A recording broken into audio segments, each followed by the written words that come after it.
السلام علیکم ورحمۃ اللہ تعالی وبرکاتہ۔ نحمده ونصلي ونسلم على رسوله الكريم، اما بعد فاعوذ باللہ من الشیطان الرجیم، بسم اللہ الرحمن الرحیم۔ ان اللہ وملائکتہ یصلون علی النبی یا ایہا الذین آمنوا صلوا علیہ وسلموا تسلیما۔ اللہم صل علی سیدنا ومولانا محمد معدن الجود والکرم وآلہ الکرام وابنہ الکریم وبارک وسلم صلاۃ وسلاما علیک یا رسول اللہ صلی اللہ تعالی علیہ وسلم۔ سورہ بقرہ آیت نمبر 187 کی تفسیر ہے۔ اللہ تبارک و تعالیٰ ارشاد فرماتا ہے: احل لکم لیلۃ الصیام الرفث الی نسائکم ہن لباس لکم وانتم لباس لہن علم اللہ انکم کنتم تختانون انفسکم فتاب علیکم وعفا عنکم فالآن باشروہن وابتغوا ما کتب اللہ لکم وَكُلُوا وَاشْرَبُوا حَتَّى يَتَبَيَّنَ لَكُمُ الْخَيْطُ الْأَبْيَضُ مِنَ الْخَيْطِ الْأَسْوَدِ مِنَ الْفَجْرِ ثُمَّ أَتِمُّوا الصِّيَامَ إِلَى اللَّيْلِ وَلَا تُبَاشِرُوهُنَّ وَأَنْتُمْ عَاكِفُونَ فِي الْمَسَاجِدِ تِلْكَ حُدُودُ اللَّهِ فَلَا تَقْرَبُوهَا كَذَلِكَ يُبَيِّنُ اللَّهُ آيَاتِهِ لِلنَّاسِ لَعَلَّهُمْ يَتَّقُونَ۔ ترجمہ ہے کہ تمہارے لیے روزوں کی راتوں میں اپنی عورتوں کے پاس جانا حلال کر دیا گیا، یعنی دن میں روزہ رکھا ہو تو رات میں عورتوں کے پاس جا سکتے ہیں، یعنی ہم بستری کر سکتے ہیں، یہ حلال کر دیا گیا۔ وہ تمہارے لیے لباس ہیں اور تم ان کے لیے لباس ہو، یعنی عورتیں تمہارے لیے لباس ہیں، تمہارے عیوب کو چھپاتی ہیں اور تمہاری غمخواری کرتی، اسی طرح تم ان کے لیے لباس ہو۔ اللہ کو معلوم ہے کہ تم اپنی جانوں کو خیانت میں ڈالتے تھے، تو اس نے تمہاری توبہ قبول کی اور تمہیں معاف فرما دیا، تو اب ان سے ہم بستری کر لو، اور جو اللہ نے تمہارے نصیب میں لکھا ہوا ہے اسے طلب کرو، اور کھاؤ پیو یہاں تک کہ تمہارے لیے فجر سے سفیدی یعنی صبح کا ڈورا سیاہی یعنی رات کے ڈورے سے ممتاز ہو جائے، پھر رات آنے تک روزوں کو پورا کرو اور عورتوں سے ہم بستری نہ کرو جب کہ تم مسجدوں میں اعتکاف سے ہو۔ یہ اللہ کی حدیں ہیں تو ان کے پاس نہ جاؤ۔ اللہ یوں ہی لوگوں کے لیے اپنی آیات کھول کر بیان فرماتا ہے تاکہ وہ پرہیزگار ہو جائیں۔ یہ آیت کا ترجمہ ہے، تو اس میں ظاہر سی بات ہے آیت مبارکہ کے اندر جو کلمات ہیں تو ان کلمات کی رعایت ضروری ہوتی ہے، اس وجہ سے یہ ترجمہ آپ کو تھوڑا مشکل لگ رہا ہوگا، لیکن ابھی جب اس کی وضاحت کریں گے اور اس کی تفسیر بیان کریں گے تو پوری بات آپ کو سمجھ میں آ جائے گی۔ بنیادی طور پر یہاں پہ 3-4 چیزیں بیان کی گئی کہ سب سے پہلے تو یہ بات بیان کی گئی کہ دن میں روزہ رکھا ہو تو رات میں ہم بستری کرنا جائز ہے۔ پھر ایک اور بات بیان کی گئی کہ کھانا پینا بھی جائز ہے، جب روزہ افطار کر لیں، جب روزہ مکمل ہو جائے تو رات میں کھانا پینا جائز۔ تو یہ بات کیوں بیان کی جا رہی ہے جبکہ ہم پہلے ہی سے جانتے ہیں یہ بات تو کہ رات میں جمع کر لیں یا رات میں کھا پی لیں تو کوئی روزے میں فرق نہیں آتا۔ تو اس کی بنیادی وجہ یہ ہے کہ پہلے جو روزہ ہوتا تھا وہ مختلف، تھوڑا اس کی کیفیت الگ تھی، یعنی پہلے ابتدائی اسلام کے اندر ابھی بتائیں گے کہ روزہ جو ہے وہ مغرب کے وقت افطار کیا جاتا تھا اور جیسے ہی عشاء کا وقت داخل ہوتا تھا یہ پھر سے دوبارہ روزہ شروع ہو جاتا تھا۔ تو یہ بس اتنا سا وقت بیچ میں ملتا تھا، غروب آفتاب سے لے کر عشاء کے وقت، یعنی مغرب کا جو وقت ہے، مغرب کی نماز کا جو وقت ہے، شروع وقت اور آخر وقت، یہ بس اتنا وقت ہوتا تھا اور اسی میں کھانے پینے اور جمع کرنے کی اجازت تھی۔ اس کے بعد کا جو حصہ ہے عشاء کے وقت کے بعد، عشاء کا وقت شروع ہو جانے کے بعد نہ کھا سکتے تھے، نہ پی سکتے تھے، نہ جمع کر سکتے تھے۔ جمع مطلب ہم بستری۔ تو اس کے تعلق سے یہ حکم آیا۔ بعد میں وہ جو پہلا والا جو حکم تھا وہ منسوخ ہو گیا، پھر پوری رات میں کھانے پینے کی اجازت دے دی گئی اور پوری رات میں ہم بستری کرنے کی بھی اجازت دے دی گئی صبح صادق تک۔ اس میں جو یہ بیان کیا کہ یہاں تک کہ سفیدی کا ڈورا ظاہر ہو جائے، یعنی صبح صادق ہو جائے، کیونکہ صبح صادق جب طلوع ہوتی ہے تو روشنی، صبح صادق جب روشنی سفیدی پھیلتی ہے تو اسی کو یہاں پر سفید ڈورے سے تعبیر کیا گیا اور مجازاً اسی کی طرف اشارہ، اور کالے ڈورے سے مراد ہے رات۔ کالا ڈورا جو ہوتا ہے اس سے رات مراد ہے، کیونکہ رات اندھیری ہوتی ہے، وہ کالا ڈورا بھی جو ہے وہ سیاہ ہوتا ہے۔ تو اس میں جو فرمایا گیا کہ تمہارے لیے حلال کر دیا گیا، تو یہ آیت کریمہ کب نازل ہوئی، اس کا شان نزول کیا ہے؟ فرماتے کہ شروع اسلام میں افطار کے بعد کھانا پینا جمع کرنا نماز عشاء تک حلال تھا، یعنی صرف نماز عشاء کا وقت ہو جائے اس سے پہلے پہلے تک اجازت تھی. نماز عشاء کا وقت شروع ہونے کے بعد یہ سب چیزیں حرام ہو جاتی تھی. یوں ہی سونے کے بعد بھی یہ چیزیں حرام ہو جاتی تھی. یعنی کیا مطلب ہوا کہ اگر عشاء سے پہلے ہی کوئی سو جائے، مغرب کے وقت روزہ افطار کر لیا، عشاء کا وقت ابھی آیا نہیں تھا کہ کوئی سو گیا، تو اب سونے کے بعد دوبارہ اٹھے گا اگر، تو اب اگرچہ عشاء کا وقت شروع نہ ہوا ہو پھر یہ چیزیں حرام ہو جائیں گی، کھانا پینا اور جمع. بعض صحابہ کرام رضی اللہ تعالی عنہم سے رمضان کی راتوں میں ہم بستری کا فعل سرزد ہو گیا، یعنی وہ بچ نہیں پائے. اس پر وہ حضرات نادم ہوئے، شرمندہ ہوئے کہ ہم سے یہ جرم ہو گیا، ہم سے یہ غلط کام ہو گیا، یعنی روزہ تو شروع ہو چکا تھا، ہمیں یہ نہیں کرنا چاہیے تھا. بارگاہ رسالت صلی اللہ علیہ وسلم میں صورتحال عرض کی تو آیت کریمہ نازل ہوئی اور فرما دیا گیا کہ آئندہ تمہارے لیے رمضان کی راتوں میں اپنی عورتوں کے پاس جانا حلال کر دیا گیا. نیز اللہ تعالیٰ کو معلوم ہے کہ تم اپنی جانوں کو خیانت میں ڈالتے رہے ہو، یعنی جس کام کا تمہیں حکم دیا اس پر تم نے عمل نہیں کیا، لیکن اللہ تعالیٰ نے تمہیں معاف فرما دیا اور آئندہ کے لیے اجازت بھی عطا فرما دی. اور وہ بھی جو صحابہ کرام سے جو بھی یہ عمل سرزد ہوا اس میں بھی دیکھیں کتنی حکمتیں، کہ ابھی آپ سوچیں کہ وہی حکم اس وقت بھی ہوتا، اس زمانے میں بھی تو ہمیں کتنی مشکلوں کا سامنا کرنا پڑتا، کتنی دشواریوں کا سامنا کرنا پڑتا. صحابہ کرام سے اگرچہ وہ فعل سرزد ہو گیا لیکن ان کی وجہ سے ہمارے لیے کتنی آسانی ہو گئی کہ اب ہم رات میں کھا پی سکتے ہیں آرام سے اور رات میں ہم بستری بھی کر سکتے ہیں. تو یہ بات ہے اس میں حکمت.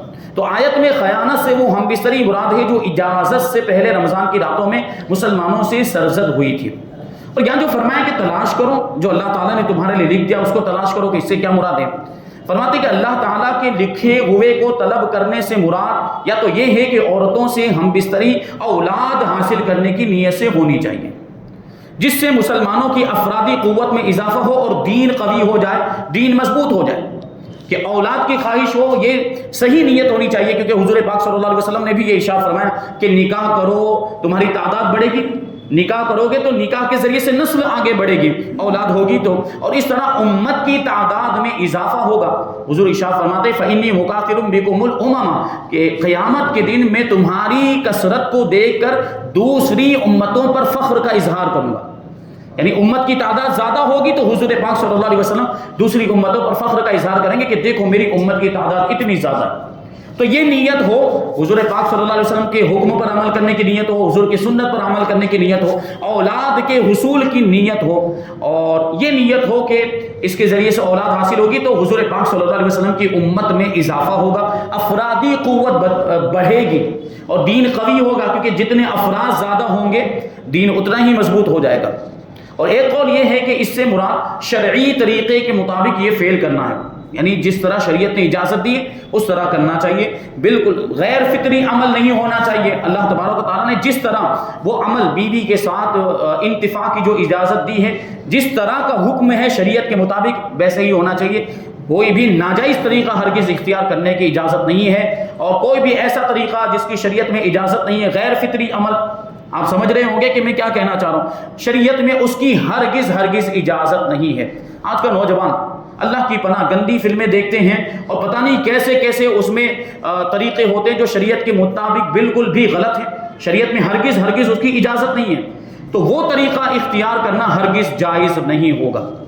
اور ایک قول یہ بھی ہے کہ جو اللہ تعالیٰ نے لکھا اس کو طلب کرنے کے معنی ہے رمضان کی راتوں میں کثرت سے عبادت کرنا اور بیدار رہ کر یعنی جاگ کر شب قدر کی جستجو کرنا، شب قدر کو تلاش کرنا. اور یہاں پہ فرمایا کہ کھاؤ پیو، یہ آیت کریمہ حضرت سرما بن قیس رضی اللہ تعالیٰ عنہ کے حق میں نازل ہوئی. دیکھیے پہلے کیا حکم تھا کہ عشاء کا وقت آنے سے پہلے کھا سکتے تھے، مغرب غروب آفتاب ہو جانے کے بعد، اور جمع بھی کر سکتے تھے. تو یہ حکم اس وقت تھا. تو حضرت سرما رضی اللہ تعالیٰ عنہ یہ ایک محنتی آدمی تھے، محنت کا کام کرتے تھے، مشقت کا کام کرتے تھے. ایک دن روزے کی حالت میں دن بھر اپنی زمین میں کام کر کے شام کو واپس گھر آئے، کھیتی باڑی جو بھی کیا ہوگا آپ نے پورا دن محنت کی اور تھکے ہوئے تھے، شام کو گھر واپس آئے. بیوی سے کھانا مانگا تو وہ پکانے میں مصروف ہو گئی، کھانا پہلے سے تیار نہیں تھا، وہ کھانا بنانے میں لگ گئی اور یہ تھکے ہوئے تھے اس لیے ان کی آنکھ لگ گئی، اب یہ سو گئے. اور حکم کیا تھا کہ اگر عشاء کا وقت آنے سے پہلے بھی کوئی سو جائے تو پھر بعد میں اگرچہ اٹھنے کے بعد عشاء کا وقت ابھی شروع نہ ہوا ہو پھر بھی اب کھانے پینے کی اجازت نہیں. تو یہ سو گئے. جب بیوی نے کھانا تیار کر کے انہیں بیدار کیا, انہیں جگایا, تو انہوں نے کھانے سے انکار کر دیا, کیونکہ اس زمانے میں سو جانے کے بعد روزے دار پر کھانا پینا ممنوع ہو جاتا تھا, منع ہو جاتا تھا. چنانچہ اسی حالت میں حضرت سرما بن قیس رضی اللہ تعالیٰ عنہ نے دوسرا روزہ رکھ لیا. اب سوچیں کہ پہلا روزہ ایک دن پہلے رات کو شروع ہوا تھا اور یہ پورا دن گزرا, رات میں کھانا میسر نہیں آیا, دوسرا روزہ یہاں سے شروع ہو گئے. اب سوچیں 2 دن کے بھوکے ہیں, تو کیا ہوا؟ اتنی زیادہ کمزوری ہو گئی, کمزوری انتہا کو پہنچ گئی اور دوپہر کے وقت وہ بے ہوش ہو گئے. اتنی زیادہ کمزوری ہو گئی کہ وہ بے ہوش, کھانا نہیں ملا تھا.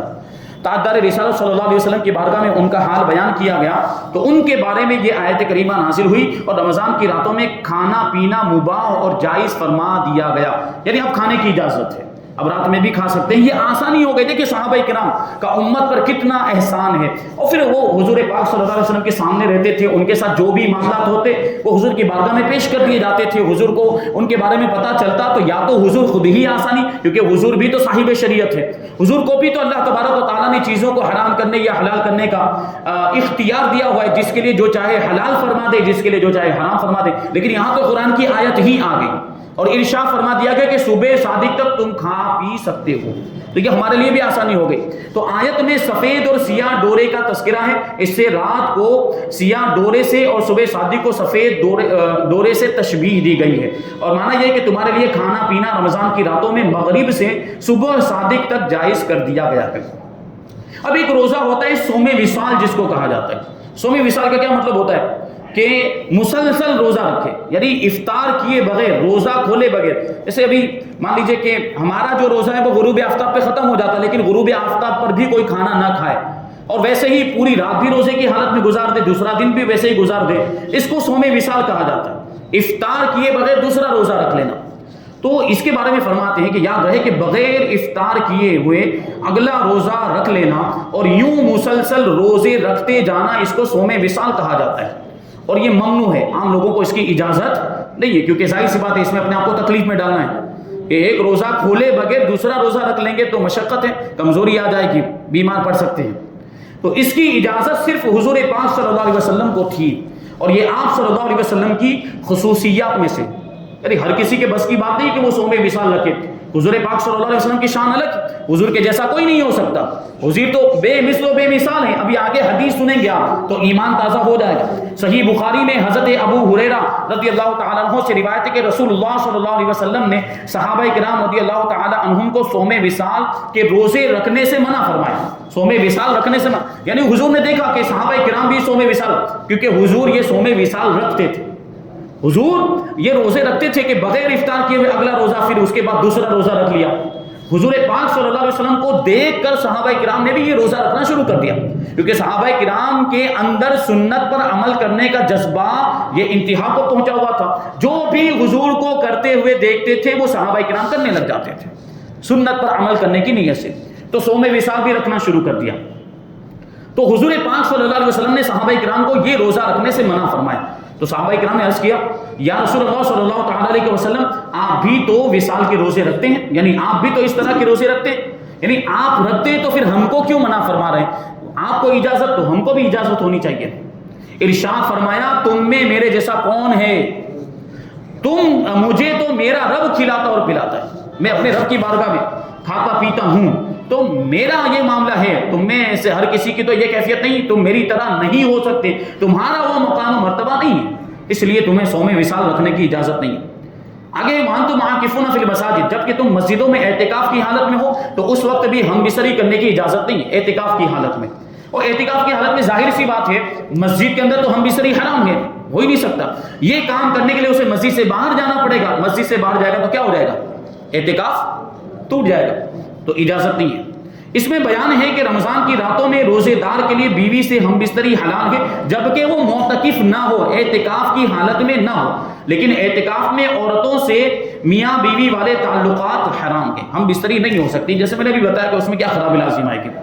تو اس آیت کریمہ میں اعتکاف کرنے والوں کے بارے میں ایک شرعی مسئلے کا بیان ہوا. اسی مناسبت سے ہم یہاں پر اعتکاف کے بارے میں نبی پاک صلی اللہ علیہ وسلم کا عمل مبارک، اعتکاف کے فضائل اور اعتکاف کے بارے میں مزید مسائل بیان کرتے ہیں. چنانچہ ام المؤمنین حضرت عائشہ صدیقہ رضی اللہ تعالی عنہا سے مروی ہے کہ حضور پرنور صلی اللہ علیہ وسلم رمضان کے آخری عشرے کا اعتکاف فرمایا کرتے تھے. آخری عشرہ مطلب آخری 10 دن، عشرہ مانے 10 دن. تو آخری 10 دن میں حضور پاک صلی اللہ علیہ وسلم اعتکاف کرتے تھے، یہاں تک کہ اللہ تعالیٰ نے آپ صلی اللہ علیہ وسلم کو وفات دی، ظاہری طور پر دنیا سے تشریف لے گئے، اور آپ کے بعد آپ کی ازواج مطہرات رضی اللہ تعالی عنہن اعتکاف کیا کرتی تھی. یہ بات بھی ذہن میں رہے کہ آگے مسئلہ بتائیں گے کہ مردوں کا جو اعتکاف ہے وہ مسجد میں ہوگا اور عورتوں کا اعتکاف کہاں پر ہوگا؟ مسجد بیت میں ہوگا. یعنی گھر میں جو جگہ عورتیں جو نماز پڑھنے کے لیے خاص کر لیتی ہیں وہی جگہ پھر ان کے اعتکاف کی بھی جگہ ہوگی، وہیں پر وہ اعتکاف کریں گے. حضرت ابو سعید خدری رضی اللہ تعالیٰ عنہ فرماتے ہیں کہ حضور اقدس صلی اللہ علیہ وسلم نے رمضان المبارک کے پہلے عشرے میں اعتکاف کیا، پہلے 10 دن میں.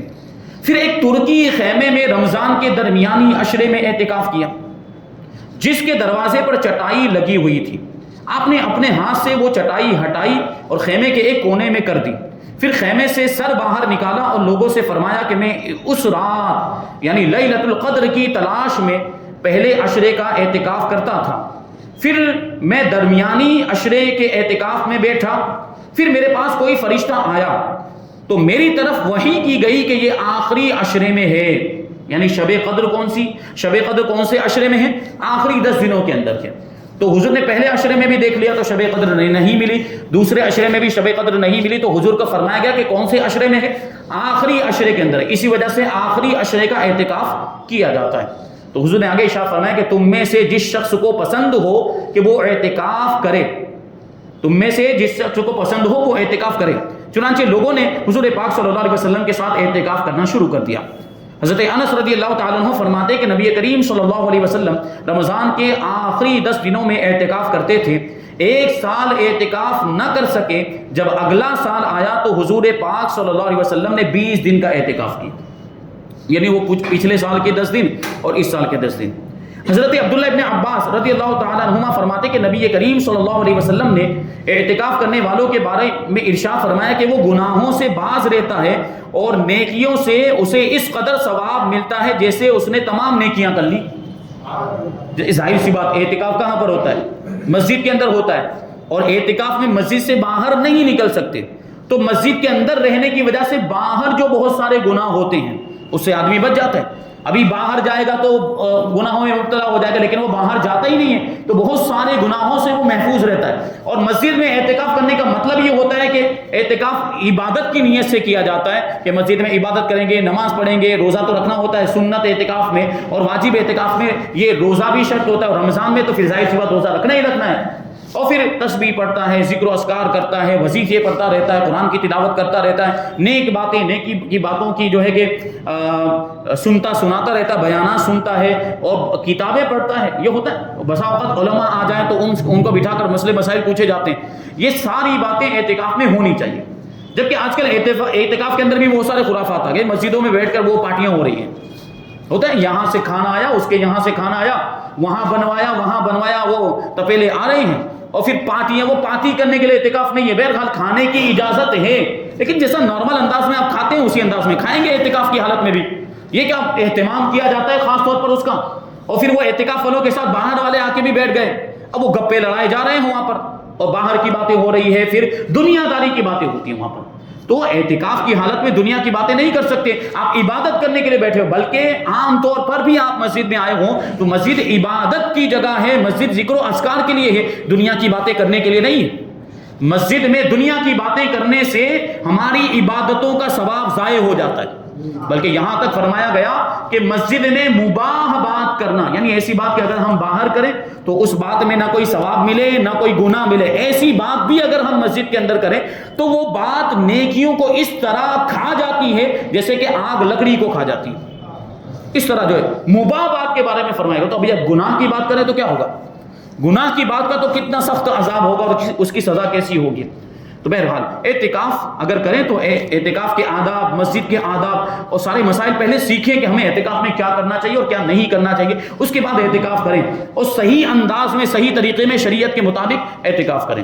تو یہ جو سارے ثوابات بیان کیے جا رہے ہیں یہ اسی وقت ملیں گے جب ہم صحیح طور پر اعتکاف کریں گے، تو نیکیوں سے اسے اس قدر ثواب ملتا ہے جیسے اس نے ساری نیکیاں کر لی ہو۔ حضرت عبداللہ ابن عباس رضی اللہ تعالیٰ عنہما سے روایت ہے کہ حضور پاک صلی اللہ علیہ وسلم نے ارشاد فرمایا کہ جس نے اللہ تعالیٰ کی رضا حاصل کرنے کے لیے ایک دن کا اعتکاف کیا تو اللہ تعالیٰ اس کے اور جہنم کے درمیان 3 خندقیں حائل کر دے گا، اور ہر خندق مشرق و مغرب کے درمیان فاصلے سے بھی زیادہ دور ہوگی۔ خندق مطلب بہت بڑا گڈھا، اور وہ اس کے اور جہنم کے درمیان وہ گڈھا ہوگا، اور وہ 3 گڈھے ہوں گے، اور ان دونوں گڈھوں کے درمیان مشرق و مغرب سے بھی زیادہ فاصلہ ہوگا۔ سوچئے آپ، یعنی اتنا دور، جہنم سے اس کو اتنا دور کر دیا جائے گا اعتکاف کی برکت سے۔ حضرت علی مرتضیٰ کرم اللہ وجہہ الکریم سے روایت ہے کہ سرکار دو جہاں صلی اللہ علیہ وسلم نے ارشاد فرمایا کہ جس نے رمضان میں 10 دن کا اعتکاف کر لیا تو وہ ایسا ہے جیسے اس نے 2 حج اور 2 عمرے کر لیے۔ حضرت حسن بصری رضی اللہ تعالیٰ عنہ سے مروی ہے کہ اعتکاف کرنے والے کو روزانہ 1 حج کرنے کا ثواب ملتا ہے۔ اب کچھ مسائل مختصر طور پر، کبھی پھر موقع ملا تو تفصیل کے ساتھ اعتکاف کے مسائل بیان کیے جائیں گے، یہاں مختصر 5 مسائل بیان کرتے ہیں۔ کہ سوال، پہلا مسئلہ ہے کہ مردوں کے اعتکاف کے لیے باقاعدہ شرعی مسجد ضروری ہے۔ مسجد کے اندر ہی اعتکاف ہو سکتا ہے، مردوں کا اعتکاف مسجد کے علاوہ میں نہیں ہو سکتا، عبادت خانے میں بھی نہیں ہو سکتا۔ آگے ہے دوسرا مسئلہ کہ معتکف کو مسجد میں کھانا پینا سونا جائز ہے۔ اعتکاف کی جب نیت کر لی تو آپ کھا بھی سکتے ہیں، پی بھی سکتے ہیں اور سو بھی سکتے ہیں، لیکن کھانے پینے وغیرہ میں اس بات کی احتیاط ضروری ہے کہ وہ کھانا وغیرہ جو کچھ بھی ہے وہ مسجد کے فرش پر گرنا نہیں چاہیے، کہ بے ادبی کی بات ہو جائے گی۔ تو اس بات کا پورا اہتمام کریں اور لحاظ رکھیں کہ مسجد کا فرش گندا نہ ہونے پائے۔ تیسرا مسئلہ، عورتوں کا اعتکاف ان کے گھروں میں مسجد بیت میں جائز۔ مسجد بیت کے بارے میں میں نے بتایا کہ جہاں پہ عام طور پر عورتیں مسجد کے گھر کے اندر جس حصے میں نماز پڑھتی ہیں وہ ان کے لیے مسجد بیت۔ اب مان لیجئے کہ ہو سکتا ہے کوئی خاتون ایسی کہ کبھی یہاں نماز پڑھتی، کبھی اس کونے میں، کبھی اس کونے میں، کبھی کمرے کے اندر، کبھی ہال میں، یہ بھی ہو سکتا ہے۔ تو اب ان کو چاہیے کہ اگر وہ اعتکاف کرنا چاہتی تو وہ ایک جگہ مخصوص کریں گی، ایک جگہ کو خاص کر لیں گے کہ یہ میں اپنے اعتکاف کے لیے خاص کرتی ہوں، پھر وہ وہاں پر اعتکاف کرے۔ اب وہ وہاں سے نہیں نکل سکتی، اب وہ کھانا بنانے کے لیے بھی نہیں نکل سکتی، کھانا کوئی اور بنائے بہرحال، اور ان کو کھانا، ان کے لیے جو کھانے کی ضرورت ہوگی کھانا وہاں پر ان کو پیش کیا جائے گا۔ بہرحال ان کے الگ مسائل ہیں۔ تو اگر کوئی خاتون گھر میں اعتکاف کرنا چاہتی تو ان کے لیے یہ مسئلہ، اور فی زمانہ انہیں مسجدوں میں اعتکاف کی اجازت نہیں، عورتیں مسجد میں اعتکاف نہیں کر سکتی۔ آگے ہے کہ واجب اور سنت اعتکاف میں روزہ شرط ہے۔ سنت اعتکاف تو وہی جو رمضان کے آخری 10 دنوں میں ہوتا ہے، یہ سنت اعتکاف ہے۔ واجب اعتکاف کا کیا مطلب ہوا؟ واجب اعتکاف کا مطلب یہ ہوا کہ کسی نے اعتکاف کرنے کی منت مانی کہ اگر میرا یہ کام ہو گیا تو میں 10 دن کا اعتکاف کروں گا، یا رمضان کے علاوہ بھی منت مان سکتے ہیں، رمضان ہی کی ضروری نہیں، یہ منت مان لی کہ اگر میرا یہ کام ہو گیا تو محرم کے 10 دن میں اعتکاف کروں گا۔ تو اب وہ کام ہو جائے تو یہ اعتکاف کرنا واجب ہو جاتا ہے، اور اس میں بھی روزہ رکھنا شرط ہے۔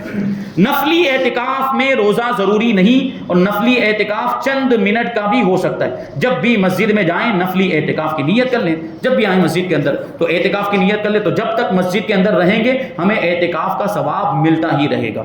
اور اعتکاف کی نیت کر لینے کا ایک فائدہ یہ بھی ہوگا کہ پھر اگر ہم کوئی ایسا کام کر رہے ہیں جیسے کھانے پینے وغیرہ کے معاملات ہو گئے، جیسے نیازیں وغیرہ تقسیم ہوتی ہیں تو مسجد میں کبھی بیٹھ کر کھانے لگ جاتے ہیں، تو اعتکاف کی نیت کی ہوگی تو پھر اس کا گناہ نہیں ہوگا۔